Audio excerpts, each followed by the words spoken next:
சிவாய நம. மறந்தும் கூட டிசம்பர் 15ஆம் தேதியை தவற விட்டுடாதீங்க. ஏன்னா காக்கும் கடவுளான பெருமாளையும் அழிக்கும் கடவுளான சிவபெருமானையும் ஒரு சேர வழிபடக்கூடிய அற்புதமான திருநாள். பொதுவாகவே கார்த்திகை மாதம் திங்கட்கிழமை சோமவார விரதம் இருக்கிறது ரொம்பவுமே சிறப்பு.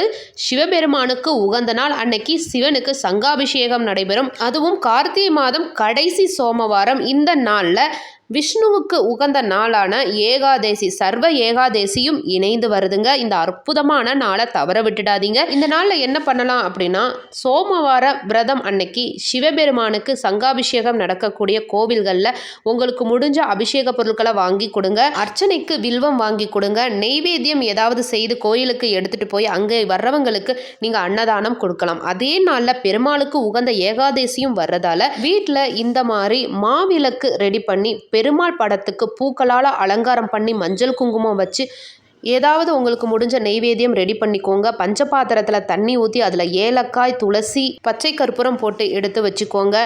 விஷ்ணு சகஸ்கரநாமம் பாடி கையில் ஒரு பூ வச்சு உங்களோட வேண்டுதல் என்னவோ அதை சங்கல்பம் எடுத்து விஷ்ணு பகவானோட பாதத்தில் நீங்கள் சமர்ப்பணம் பண்ணுங்கள்.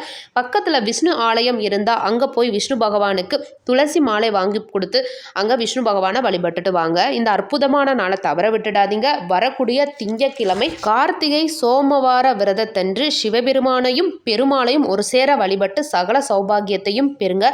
உங்களுக்கு சிவனையும் விஷ்ணுவையும் பிடிக்குமா? அப்போ இந்த வீடியோக்கு ஒரு லைக் கொடுத்துட்டு ஓம் ஸ்ரீ ஹரிஹரனே போற்றி போற்றி அப்படின்னு சொல்லிட்டு கமெண்ட் பண்ணுங்க.